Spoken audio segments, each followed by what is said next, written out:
Alhamdulillah Alladzi an'ama bini'matil Islam wal iman. Asyhadu an la ilaha illallah wahdahu la syarikalah wa asyhadu anna Muhammadan abduhu wa rasuluh alladzi la nabiyya ba'dah. Suatu iman yang sama-sama mengharap ridho dari Allah Subhanahu wa taala. Kita akan melanjutkan kajian kita pada hari Rabu ini. Dan sebelumnya kita khatamkan saja dulu, sekaligus ingin menyegarkan, karena saya juga tadi pagi juga sebenarnya kurang baik keadaan karena agak tersendat nafas di hidung sebelah, di hidung yang lubang sebelah kiri.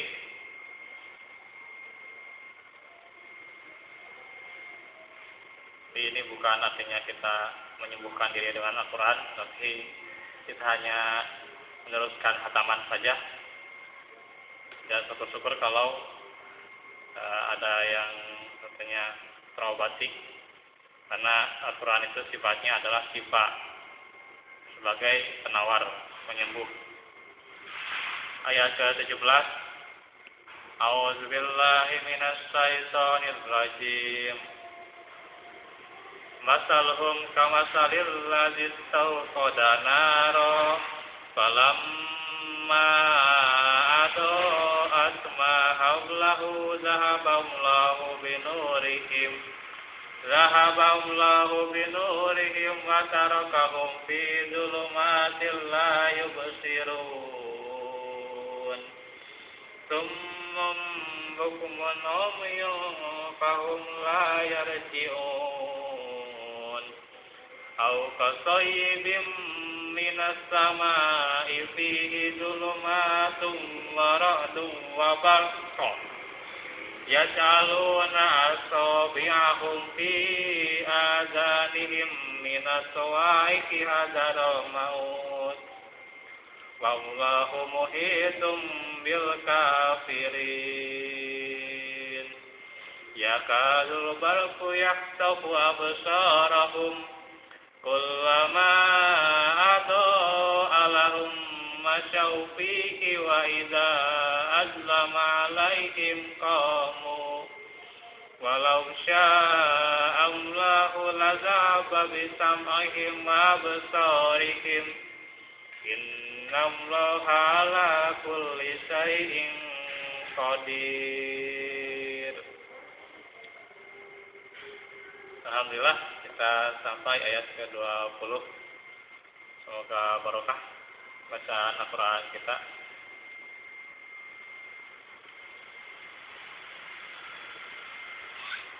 Dan silakan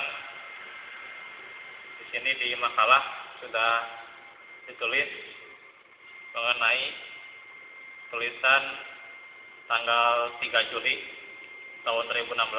Tulisannya udah lama, tapi ini luar biasa tulisan.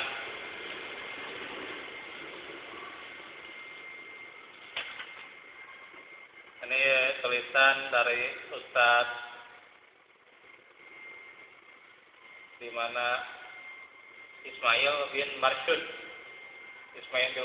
bin Ibrahim Ar-Rumai, yang pernah diterbitkan di Darul Haq, salah satu nama penerbit yang pernah diterjemahkan oleh Ustaz Zainal Abidin LC. Silakan nanti silakan dikunjungi di risalah12blogspot.co.id. Ini melanjutkan kajian kita di antara orang-orang yang doanya mustajab. Jadi setelah kita belajar di mana ada juga pada edisi-edisi berikutnya, nanti juga ada edisi khusus yang masuk ke dalam Facebook hari salah tes nih ya, wanita yang doanya dikabulkan oleh Allah. Pasti tentunya semakin kita penasaran akan kajian kita. Sebelumnya juga kita belajar bagaimana 7 tempat atau sab'atu makanin ijabatut doa, yaitu 7 tempat atau 7 kesempatan di ijabahnya, dikabulkannya doa. Maka ada orang-orang yang Allah pilihkan yang dimana doanya itu mustajab. Di nomor yang pertama adalah doa seorang muslim terhadap saudaranya dari tempat yang jauh. Diriwayatkan dari Abu Darda radhiyallahu anhu bahwa dia berkata bahwasanya Nabi sallallahu alaihi wasallam bersabda, "Ma min abdin muslimin yad'u li akhihi yad'arul ghaibi illa qalal malkul mukilun bihi amin walaka bimisli." Jadi kalau melihat di makalah, sebenarnya ini baru sama saya di syakal ya, karena kalau di print ini syakalnya otomatis tidak jelas. Baru saya ini baru menambah harokatnya sehingga ada tulisan pulpen di sini, tulisannya. Ini baru sama saya di syakal. Terjemahnya, tidaklah seorang muslim berdoa untuk saudaranya yang tidak ada di hadapannya, maka malaikat yang ditugaskan kepadanya berkata, "Amin," dan bagimu dimisli seperti yang kau doakan. Sahih Muslim.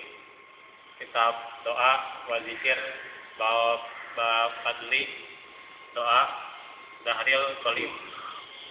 Jadi di hadis yang ini bagaimana dari sini kita lihat bagaimana seseorang muslim.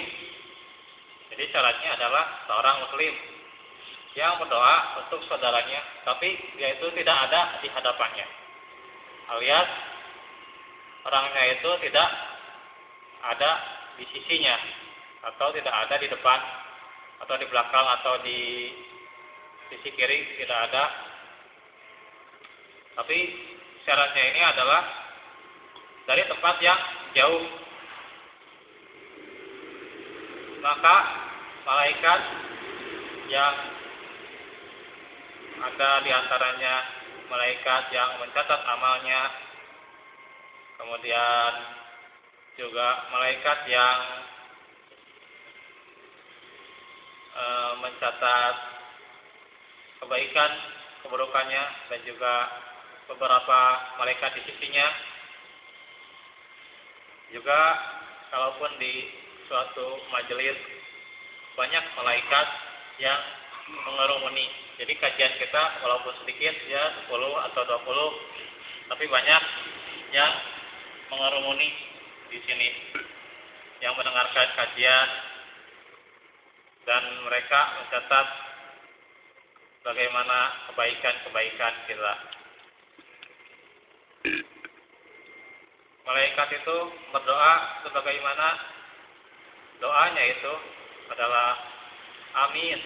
Amin itu Allahumma stajib, ya Allah kabulkanlah. Dan mereka berdoa walaka bimisli, dan bagimu itu seperti apa yang kamu minta. Jadi mereka itu memintakan doa agar kita mendapatkan yang sama seperti apa yang kita doakan kepada saudara kita. Imam Nawawi berkata bahwa hadis di atas menjelaskan tentang keutamaan seseorang yang muslim mendoakan saudaranya dari tempat yang jauh. Jika seandainya dia mendoakan sejumlah atau sekelompok umat Islam maka tetap dia mendapatkan keutamaan tersebut. Jadi ketika dia mendoakan, baik mendoakan seorang atau sejumlah, misalnya dia mendoakan jamaah di luar sana, atau misalnya ada jamaah haji yang mendoakan saudaranya, yaitu juga misalnya dari jamaah di sini atau kelompok umat Islam, misalnya yang tentunya misalnya di Indonesia, di kota anu atau di negeri anu, maka itulah bagaimana dia akan mendapatkan keutamaan, mendapatkan fadilah tersebut, keutamaan karunia-Nya. Ini luar biasa. Maka sebab itu sebagian ulama salaf tatkala berdoa untuk dirinya sendiri, dia menyertakan saudaranya dalam doa tersebut. Ini disebut doa musyarakah. Jadi doa musyarakah ini dia berdoa untuk dirinya sendiri, tapi dia menyertakan saudara-saudaranya yang ada di tempat yang dia tidak ketahui atau di tempat yang jauh, di mana dia tidak mengetahui keadaan saudaranya, tapi dia mendoakannya. Karena itu juga di samping terkabul, dia juga akan mendapatkan sesuatu yang semisal yang dia harapkan. Ini di Sahih Muslim disyarahkan oleh Imam An-Nawawi. Sedangkan dari Sofwan bin Abdullah bahwa dia berkata, saya tiba di negeri Syam, lalu saya menemui Abu Darda di rumahnya, tetapi saya hanya bertemu dengan Ummu Darda, istrinya Abu Darda.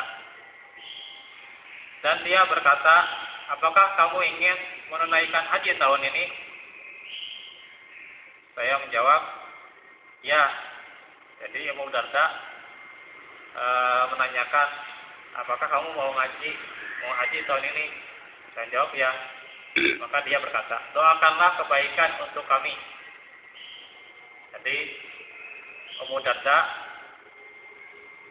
meminta agar dia mendoakan kebaikan kepada keluarga Abu Darda. Dia berkata, doakanlah kebaikan untuk kami, karena Rasulullah Shallallahu Alaihi Wasallam bersabda, da'watul mar'il muslimi li akhihi yadharul ghaibi mustajabatun inda ra'sihi malakun mukilun kullama da'a li akhihi bi khairin qala malakul mukilun bihi amin walaka bimisli. Doa seorang muslim untuk saudaranya yang tidak ada di hadapannya ijabah, terkabulkan dan disaksikan oleh malaikat yang ditugaskan kepadanya. Tatkala dia sedang berdoa untuk saudaranya, maka malaikat yang ditugaskan kepadanya mengucapkan amin dan bagimu seperti yang kau doakan. Ini luar biasa ya. Bisa dibayangkan mungkin saudara-saudara kita yang jauh dari jamaah yang jauh kita doakan. Kita tidak tahu keadaan dia sedang apa. Teman kita tidak tahu keadaannya sedang apa. Tapi kita doakan. Juga misalnya dari negeri yang lain yang sedang kita tidak tahu tempatnya, saudara kita di negeri lain, atau ketika dia itu di negeri lain tapi sedang menderita, saudara-saudara kita yang menderita dari kekejaman orang-orang kafir di Suriah atau di Irak, di Timur Tengah, di Yaman, dan seterusnya, kita doakan semua kaum muslimin ini bakal luar biasa doanya. Karena malaikat juga akan mengaminkan dan juga berharap seperti apa yang didoakan itu. Sofwan berkata, lalu saya keluar menuju pasar dan bertemu dengan Abu Darda. Beliau juga mengutarakan seperti itu dan dia meriwayatkan dari Nabi. Sahih Muslim. Sedangkan Syekh Al-Mubarak Furi berkata bahwa jika seseorang muslim mendoakan saudaranya kebaikan itu, jadi syaratnya harus mendoakan kebaikan dari tempat yang jauh dan tidak diketahui, tanpa diketahui oleh saudaranya tersebut, maka doa tersebut akan dikabulkan. Sebab doa seperti itu lebih berbobot. Jadi kalau doa yang seperti itu berbobot, minta ini dan ini gitu, lebih tinggi keutamaannya. Dan ikhlas. Kenapa? Karena jauh dari riya dan sum'ah. Coba bayangkan kalau kita mendoakan saudara kita tapi tidak dilihat oleh saudara kita, itu kan sangat ikhlas sekali gitu. Jadi sangat tinggi keutamaannya.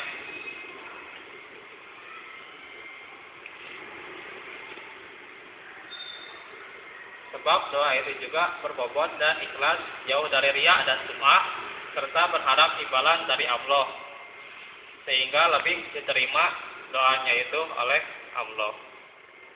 Disebutkan dalam Mi'atu Mafatih.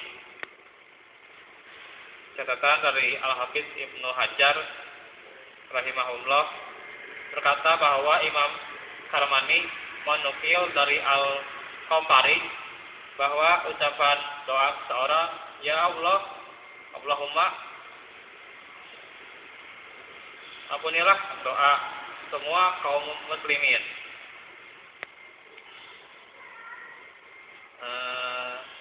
adalah doa yang sesuatu sebenarnya mustahil. Sebab di antara kaum muslimin pasti ada yang dosa besar. Mungkin saudara-saudara kita tidak dipungkiri bahwa ada yang berdosa besar. Apakah itu karena berbohong, atau mencuri, atau dia menipu, atau mungkin juga karena ada yang syirik. Tapi karena adanya ini dosa besar ini, walaupun sebagaimana besarnya, Allah tetap membukakan pintu bertobat bagi seorang hamba, sehingga ketika ditinggal mati, dia sudah dalam keadaan bertobat, dia diampuni. Namun jika dia itu ditinggal mati, ketika itu masih memegang dosanya, masih tetap pada dosanya, maka itu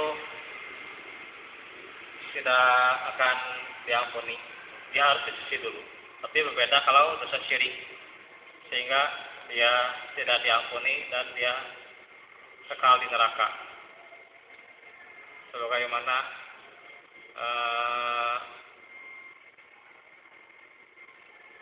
layak firu dunadzalika. Jadi innallaha layak firu ayyusraka bih. Sesungguhnya Allah tidak mengampuni dosa menyekutukan kepadanya. Tapi dia layak firu dunadzalika lima yasha. Dia mengampuni dosa yang selain atau yang di bawah dari kesyirikan itu. Karena itu adalah wa may yusyrik billahi faqad iftara isman mubina. Karena itu yang demikian adalah orang-orang yang syirik itu dosanya adalah dosa yang isman mubina, dosa yang nyata. Tapi di sini bagaimana syahidnya itu adalah doa terhadap seorang muslim. Adapun yang dosa besar mungkin memang masuk neraka. ada yang masuk neraka nantinya. Tapi juga kalaupun masuk neraka berarti bertolak belakang dengan apa yang dia minta.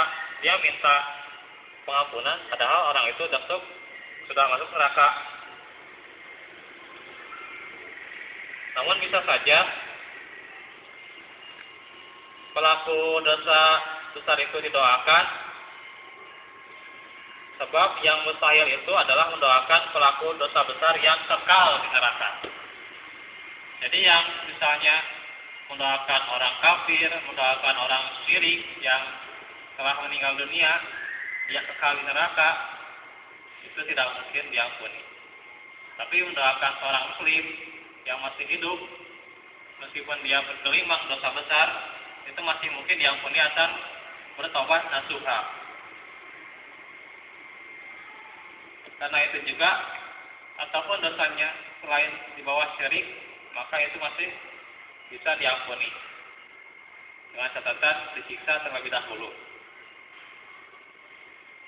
Sebab selagi masih bisa keluar karena syafaat atau karena dimaafkan, maka itu termasuk pengampunan secara keseluruhan. Karena itu juga bagaimana doa ini ketika adanya syafaat dari Nabi kepada kaumnya, kepada umatnya, maka yang tadinya disiksa di neraka, maka keluar dari neraka dan masuk ke dalam surga. Sedangkan juga ada yang diampuni dosa-dosanya, dia tidak mendapatkan syafaat, tapi Allah mengampuninya karena dia sudah bersih dari dosa-dosanya ketika dicuci di neraka. Maka itu juga pengampunan. Tapi bertolak belakang dengan doa Nabi Nuh alaihissalam ketika mendoakan anaknya dan juga mendoakan orang tuanya. Dalam surat Nuh ayat 28, Rabbighfirli waliwalidayya waliman dakhala baitiya mu'minan walil mu'minina wal mu'minat. Di sini tidak dilanjutkan. Kalau di surat Nuh itu ayat terakhir, wala tasidid zalimina illa tabaro. Ya Rabb, ampunilah aku, ibu bapakku, orang-orang yang beriman yang masuk ke rumahku, dan semua orang yang beriman dari laki-laki dan perempuan. Dan tidaklah bagi orang-orang yang zalim, maksudnya tidak ada bagi orang-orang yang zalim itu keberkahan. Tidak ada keberkahan dari ampunan tersebut, tidak mendapatkan bagian dari ampunan itu bagi orang-orang yang zalim. Dan juga bertentangan dengan doa Ibrahim alaihissalam. Nabi Ibrahim berdoa kepada ibu bapaknya, Rabbana ighfirli wa liwalidayya walil mu'minina yauma yaqumul hisab. Ya Rabb, ampunilah aku dan kedua ibu bapakku dan sekalian orang-orang yang beriman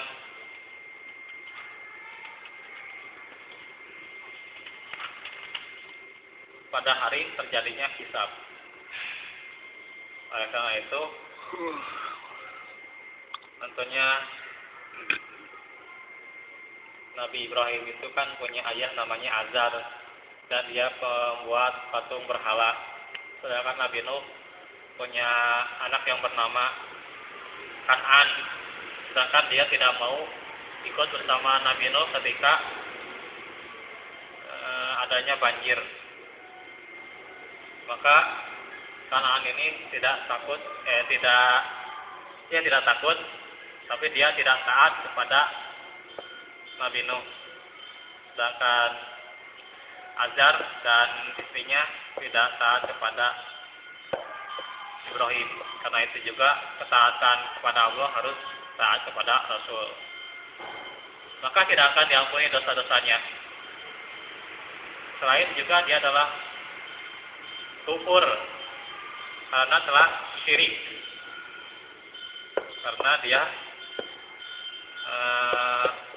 menyembah berhala. Serta Nabi Shallallahu Alaihi Wasallam juga diperintahkan seperti itu, yang terdapat dalam firman Allah, "Fa'lam annahu la ilaha illallah wastaghfir li dzambika walil mu'minina wal mu'minat." Dan mohonlah ampunan bagi dosamu dan bagi dosa-dosa orang-orang yang beriman, baik laki-laki dan perempuan. Yang jelas memang permohonan dengan lafaz yang umum tidak mengharuskan permohonan untuk setiap orang secara kolektif. Jadi kalau misalnya kita mendoakan saudara kita, itu bukan doa di kolektif. Saya sangat menolak sekali ada pendapat seorang si kiai itu ya dispesialkan doanya. Ini kan seperti yang terjadi pada masyarakat kita. Si kiai itu orang yang alim, sehingga ketika orang alim ini mendoakan, apalagi demi hal-hal yang tidak dicontohkan oleh Rasulnya, demi perilaku-perilaku syubhat atau bid'ah, dia ketika itu diminta untuk mendoakan saudaranya yang sedang ulang tahun, kemudian dia juga diminta mendoakan di atas makanan itu, maka itu adalah doanya tidak akan diterima oleh Allah, karena dia tidak thayyib dalam halnya itu. Innallaha thayyibun, sesungguhnya Allah itu baik.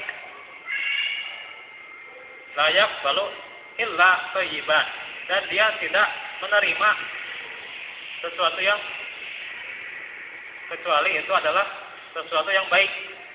Jadi kalau baik itu menurut Allah dan Rasulnya, jangan menurut adat istiadat atau prasangka diri kita.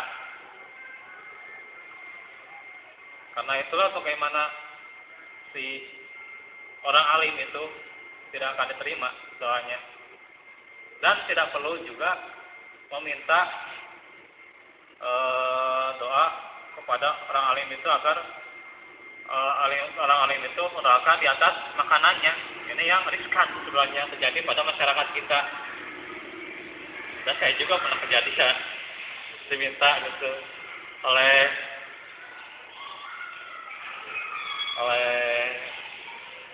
saudara itu ya untuk mendoakan. Tapi alhamdulillah kemarin Allah jauhkan saya, karena saya sedang menunaikan tugas di PD Arisalah, di PD Masjid. Walaupun juga waktu itu adalah pengajian selesai dari Biadab gitu ya, kemudian ke Tegalega, meskipun tidak ada yang hadir sebenarnya, tapi tidak apa-apa, saya sudah hadir sebenarnya, sudah dapat pahalanya ya. Jadi juga itulah bagaimana nikmatnya seseorang yang dijauhkan dari kemungkaran saudaranya. Jadi bukan maksudnya si orang alim ini mendoakan si dikolektifkan apalagi demi sesuatu yang syubhat, sehingga orang-orang yang memintanya itu tidak berdoa. Inilah sangat keliru itu, karena doa itu adalah kewajiban kaum muslimin. Doa itu wajib, jangan dipandang remeh. Karena itu juga bagaimana maqala rabbukum ud'uni astajib lakum. Innal ladzina yastakbiruna an ibadati, sesungguhnya orang-orang yang sombong dari ibadah kepadaku itu, an ibadati, maka domir ya-nya ini adalah kepada doa. Sangat sombong orang yang tidak berdoa kepadanya, maka saya dulu jahannama dakhirin, dia akan masuk ke dalam neraka yang hina. Nauzubillah min dzalik. Jadi sangat, kalau tidak ada contohnya, apalagi menspesialkan seorang alim sebenarnya itu tidak ada contohnya. Yang ada contohnya itu adalah sebagaimana para sahabat yang tawasul kepada Rasul. Ini misalnya waktu terjadi ketika itu kemarau berkepanjangan, maka ada sahabat yang meminta kepada Rasul agar ketika sholat Jumat berdoa istisqa agar diturunkannya hujan. Maka dari itulah yang dicontohkan, bukan menspesialkan doa. Jadi maksud saya menspesialkan doa seseorang yang alim saking kita tidak berdoa. Nah, itu sangat keliru. Sehingga kalau si alim ini tidak mendoakan kita, akan jadi bagaimana gitu. Jadi kalau misalnya dia tidak mendoakan kita, ini akan jadi parah gitu. Jadi menganggap spesial atau menganggap sesuatu yang kalau doanya ini bisa memberikan kebaikan. Ya, ini jadi sangat keliru sekali. Malah jadi syirik karena mengharapkan terkabulnya doa dari orang. Jadi doanya seseorang, itu bahaya. Maka itu yang baik itu seperti para sahabat yang tadi kepada Rasul, atau juga sahabat Abu Bakar yang minta kepada Abbas, temannya Nabi yang beriman. Itu salah satunya. Nah, yang dimaksud oleh Al-Khofari adalah mendoakan kaum muslimin secara kolektif itu dilarang. Bila seseorang yang berdoa menginginkan keseluruhan tanpa pengecualian, jadi menginginkan keseluruhan doa tanpa pengecualian dan bukan pelarangan doa terhadap syariat doanya. Silakan mendoakan siapapun dari kaum muslimin, meminta kepada siapapun, asal jangan menspesialkan doa itu maksudnya. Masih ada Bara mengikuti. Masih ada 6 keterangan lagi soalnya. Masih jauh nih ya. Tapi waktu masih ada 8 menit lagi. Kita lanjut saja ya, 8 menit lagi. Orang yang kedua itu adalah berbanyak doa pada saat lapang dan bahagia. Dari Abu Hurairah radhiyallahu anhu bahwasanya Rasulullah sallallahu alaihi wasallam bersabda, "Mamin sarrahu an yastajibullahu."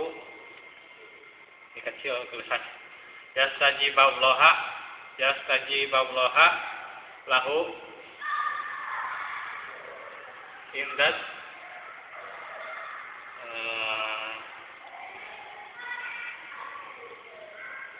indat sada idi wal karabi banyak turun doa fir raqai.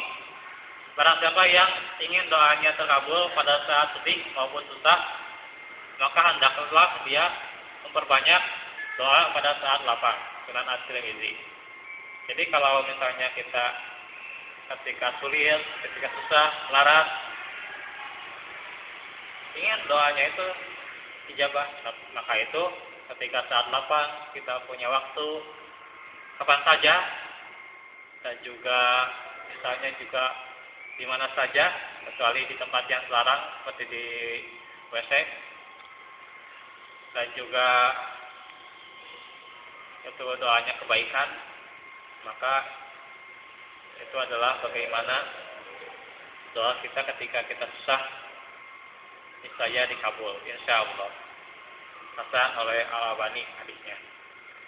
Saya Al-Mubarakfuri berkata bahwa makna hadis di atas adalah hendaknya seseorang perbanyak doa pada saat sehat, saat cukup, saat selamat dari ujian atau cobaan. Sebab ciri seorang yang beriman adalah selalu dalam keadaan siap siaga sebelum mendidik sebelum membidikan panah. Jadi siap siaga sebelum membidik panah. Maksudnya adalah ketika dia membidik panah tersebut, kemana arahnya, dia sudah siaga tubuhnya, siaga fisiknya. Begitu juga orang yang berdoa pada saat sulit, siaga dengan doa saat dia lapar. Maka sangat baik jika seorang yang beriman itu selalu berdoa kepada Allah sebelum datang bencana. Berbeda dengan orang yang kafir dan zalim. Bagaimana firman Allah, wa idza masal insana durrun da'a rabbahu munibina ilaihi summa idza khawwalahu ni'matan minhu nasiyama kana yad'u ilaihi min qablu.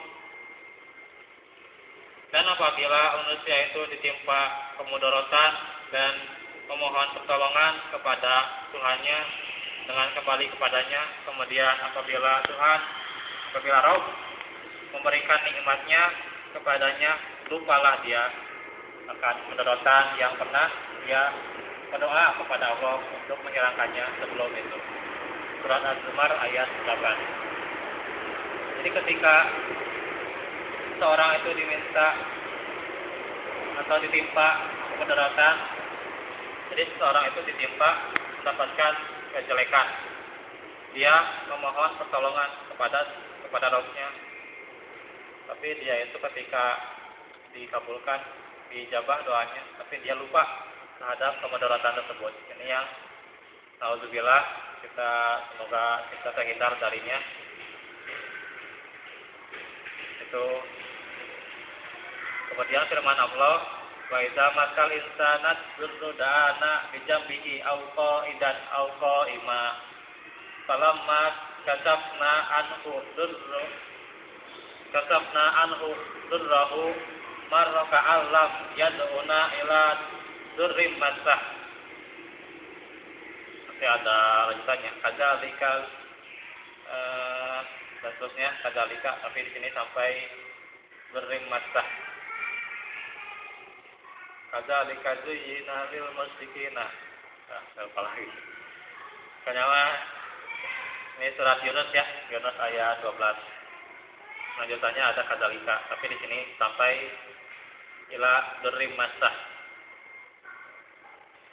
Dan apabila manusia itu ditimpa bahaya, dia berdoa kepada kami dalam keadaan berbaring.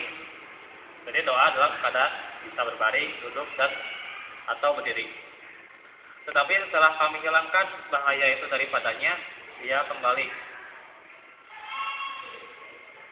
melalui jalannya yang sesat. Seolah-olah dia tidak pernah berdoa kepada kami untuk menghilangkan bahaya yang telah menimpanya. Kadzalika lil musyrikina, kadzalika zuyyina lil musyrikina ma kanu ya'malun. Alhamdulillah hafal. Dan seperti itulah, demikianlah itu seperti itu bagi orang-orang yang musyrik. Kami kiasi atas perbuatan mereka. Maka itulah bagaimana orang-orang yang berdoa itu dalam keadaan berbaring, duduk, berdiri. Tapi kenapa dia ternyata kembali lagi kepada jalan yang sesat, pada jalan kemusyrikan, atau kepada jalan yang tidak diridhoi oleh Allah. Seolah-olah dia tidak pernah berdoa kepada Allah. Nah, ini bahaya ya. Setelah dikabulkan doa, tapi dia kembali ke jalan kemusyrikan, ke jalan yang tidak diridhoinya. Jadi perbanyaklah doa pada waktu lapang agar doa kita dikabulkan pada saat lapang maupun pada saat yang sempit. Itu lagi ya, yaitu doa orang yang beraniaya. Dari Mu'adz bin Jabal radhiyallahu anhu, bahwasanya Rasulullah sallallahu alaihi wasallam bersabda, "Ittaqi da'watul mazlumi fa innahu laisa bainallahi hijabun." Takutlah kepada orang-orang yang beraniaya, sebab tidak ada hijab di antara mereka dengan Allah. Untuk apa? Sebetulnya untuk mengabulkan doanya. Sahih Muslim dalam Kitabul Iman. Dari Abu Hurairah juga bahwa dia berkata bahwasanya Rasulullah bersabda, "Zawatul mazlumi mustajabatun wa in kana fajiran fafuju ruhu ala nafsihi." Doanya orang yang teraniaya, orang yang dizalimi itu dikabulkan apabila dia seorang yang durhaka, maka durhakanya itu kembali akan pada dirinya sendiri. Musnad Ahmad, hasan ya sanadnya oleh Al-Muzir. Jadi orang yang dizalimi itu tidak boleh kita zalimi, tidak boleh kita zalimi seorang muslim karena tidak ada hijab untuk tertolaknya doa itu.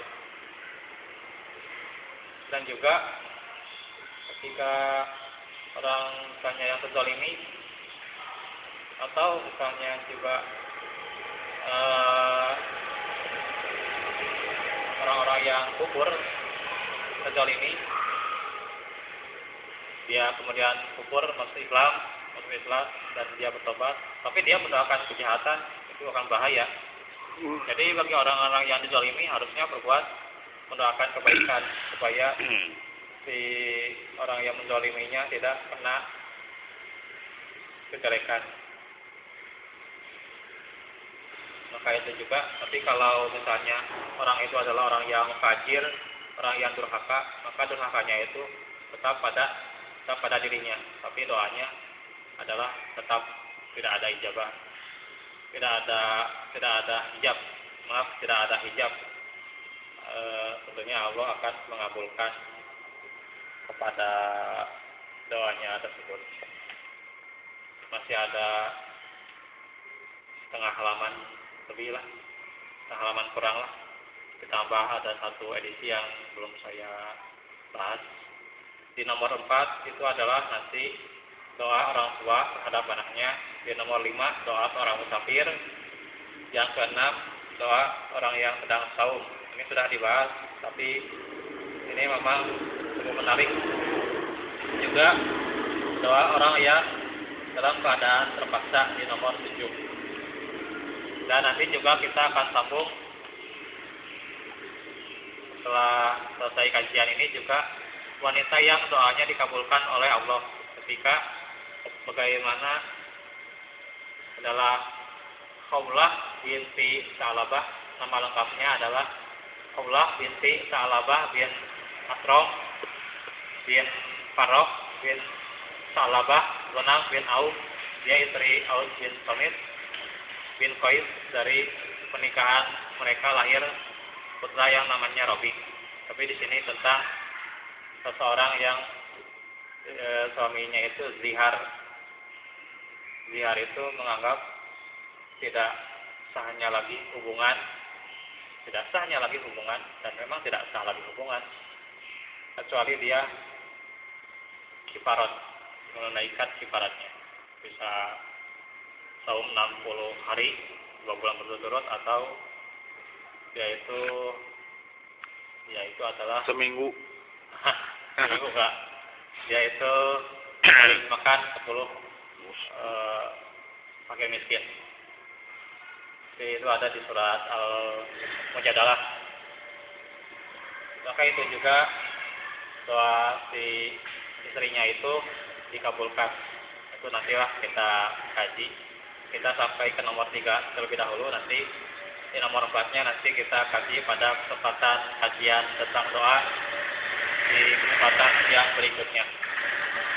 Semoga saja selalu lancar dan semoga kita selalu sehat, selalu Allah kuatkan iman kita dan juga fisik kita agar selalu tetap teguh pada jalannya. Amin. Insya Allah nanti hari Selasa tentang Kitabul Ilmi ya. Insya Allah saya bersama Ustaz Zulkarnain Sunusi bakal selesai kajian Kitabul Ilmi edisi yang ke-13. Jadi nanti karena sudah selesai, nanti saya ingin Kitabul Ilmi yang pertama kali kita kaji hari Selasa nanti. Saya kira cukup sampai di sini, waktu juga sudah habis. Rabbana la tuzigh qulubana ba'da idh hadaytana wa hab lana min ladunka rahmah innaka antal wahhab. Rabbana atina fid dunya hasanah wa fil akhirati hasanah wa qina adzabannar. Kita lanjut hari Selasa. Iya, siap. Aku qouli hadza wa astaghfirullah li wa lakum. Assalamualaikum warahmatullahi wabarakatuh. Waalaikumsalam.